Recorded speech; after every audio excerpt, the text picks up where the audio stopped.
परम पूज्य बाबा साहब अम्बेडकर कर गए वो मानवर काशीराम साहब ने मान लिया, और जो मानवर काशीराम साहब कर गए वो माननीय बहन कुमारी मायावती जी ने मान लिया, और जो माननीय बहन कुमारी मायावती जी कर रही है वो हम और आपको भी मान लेना चाहिए। सम्मान साथियों, हम सबकी जिम्मेदारी बनती है कि हमारे बहन कुमारी मायावती जी सुखों का त्याग करते हुए इस देश के गरीबों की लड़ाई लड़ रही है। अगर इस देश में कोई गरीबों की पार्टी है तो वो बहुजन समाज पार्टी है, अगर गरीबों की कोई नेता है तो वो माननीय बहन कुमारी मायावती जी है।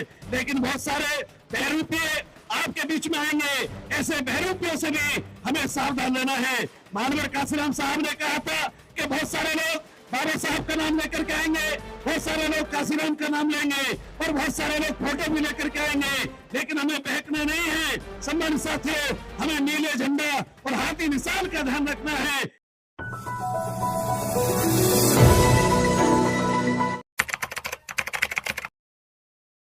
मैं केवल आपके बीच में इतना कहना चाहूंगा कि इस देश में सम्मानित साथियों, जब यह देश आजाद हुआ तो परम पूज्य बाबा साहब अम्बेडकर ने बड़ी मुश्किलों से, बड़े ही कठिनाइयों का मुकाबला करते हुए इस संविधान में बहुत सारे अधिकार इस देश के दबे कुचले असहाय लोगों को देने का काम किया। लेकिन जिन लोगों की सरकारें रही उन लोगों ने उन अधिकारों को गरीबों तक पहुंचाने का काम नहीं किया। सम्मान साथियों, इसलिए बाबा साहब अम्बेडकर को कांग्रेस के लोगों ने एक बार नहीं बल्कि दो बार, तीन बार चुनाव हरवाने का भी काम किया था। इसलिए परम पूज्य बाबा साहब अम्बेडकर अपने जीवन में कह करके गए, ए मेरे अनुयायियों, आप कभी भी कांग्रेस के चाराने के मेंबर मत बनना। सम्मानित साथियों, बाबा साहब अम्बेडकर ने कहा, लेकिन हमने उनकी बात को नहीं माना। तमाम लोग फिर भी कांग्रेस की सरकार बनवाते रहे इस देश में। सम्मानित साथियों, और कांग्रेस ने इस देश के दबे कुछ असहाय लोगों के लिए कोई काम इस देश में नहीं किया।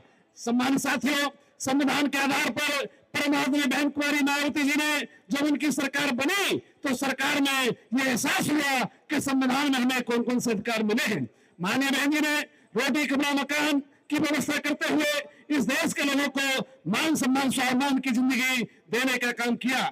सम्मान साथियों, अगर मानवर काशीराम साहब बाबा साहब अम्बेडकर के मूवमेंट को लेकर के आगे न चले होते तो सम्मान साथियों, ये कांग्रेस और दूसरी पार्टी के लोग इस मूवमेंट को इन्होंने तो खत्म कर दिया था और भी दफन करने का काम करते। लेकिन धन्य मानवर काशीराम साहब, उन्होंने इस देश के दबे कुछ लोगों को बाबा साहब अम्बेडकर की विचारधारा के बारे में बताया। जब उन्होंने इस देश के दबे कुछ लोगों को उनकी विचारधारा के बारे में बताया तो लाखों नहीं बल्कि करोड़ों करोड़ों लोग मानवर काशीराम साहब के साथ खड़े हो गए। मैं आप लोगों से यही अपील करना चाहूंगा कि सम्मान साथियों, कि इस देश में बहुत सारे पत्रकारों ने मानवर काशीराम साहब से एक सवाल पूछा कि काशीराम साहब, यह आपने नीला झंडा और हाथी निशान क्यों रखा है? तो मानवर काशीराम साहब ने कहा कि नीला झंडा हाथी निशान मैंने नहीं रखा है, ये बाबा साहब अम्बेडकर ने रखा था, इसलिए मैंने मान लिया है।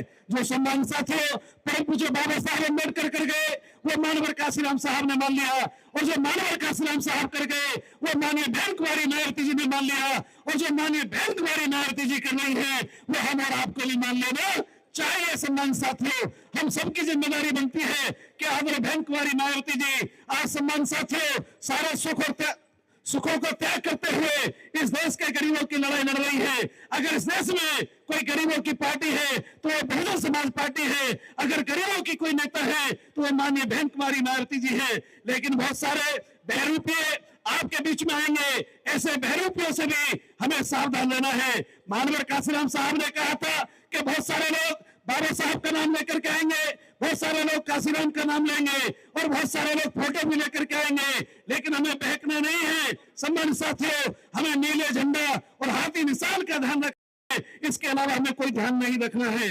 बहुत सारे लोग जो बहरूपीय हैं वो नीले में सफेद मिला करके ला रहे हैं। आपने भाजपा का झंडा देखा होगा, भाजपा का झंडा 2 रंग का होता है, कांग्रेस का झंडा 3 रंग का होता है, लोकदल का झंडा 2 रंग का होता है, समाजवादी पार्टी का झंडा 2 रंग का होता है। और सम्मान साथियों, जो नए चमचे आए हैं वो भी नीले में सफेद मिला करके लाए हैं, उनकी पार्टी के भी झंडों का रंग दो तरह का है। जिस तरह से इनकी पार्टियों के झंडों के रंग दुरंगे और तिरंगे हैं, वैसे इनके नेताओं के चाल चरित्र चेहरे बहुरंगे हैं। इन बहुरंगियों से और बहरूपियों से हमें सावधान रहना है और रंग के झंडे को पकड़ना है। सम्मान साथियों, आप लोग नारा देते हैं बीएसपी की क्या पहचान, बीएसपी की क्या पहचान, नीला झंडा हाथी निशान। इसलिए सम्मानित साथियों, माननीय बहन कुमारी मायावती जी जिसको भी आशीर्वाद देकर के आपके बीच में भेजने का काम करें। ये जो चुनाव हो रहा है, ये सम्मानित साथियों जो अब चुनाव होने जा रहा है, ये इस बात का द्योतक है कि हमें दोबारा से परीक्षा में बैठने का मौका मिलना है। जिस परीक्षा में हम अभी फेल हुए हैं सम्मानित साथियों, उस रिजल्ट को सुधारने का मौका हमें मिला है। इसलिए हम सबकी जिम्मेदारी बन जाती है। जैसा माहौल में देख रहा हूं गाजियाबाद के अंदर, जैसा सम्मानित साथियों हजारों लोग अंदर बैठे हैं, हजारों लोग बाहर भी हैं। सम्मानित साथियों, उस माहौल से ऐसा लगता है कि जो भूल सुधार करने के लिए आज सभी लोग तैयार हैं। तो जिन लोगों ने कांग्रेस सपा के बहकावे ना करके, जिन लोगों ने नए चमचों के बहकावे ना करके सम्मानित साथियों वोट को खराब कर दिया था, आज वो वोट खराब करने वाले नहीं है। लाखों लोग बहुजन समाज पार्टी के इस गाजियाबाद विधानसभा में रहते हैं। इसलिए आप सबसे मेरी अपील है कि नीला झंडा और हाथी का निशान ध्यान रखते हुए आप बहुजन समाज पार्टी को और माननीय बहन कुमारी मायावती जी के हाथों को मजबूत करने का काम करें। इन्हीं शब्दों के साथ मैं अपनी बात को विराम देता हूं। जय भीम, जय भारत।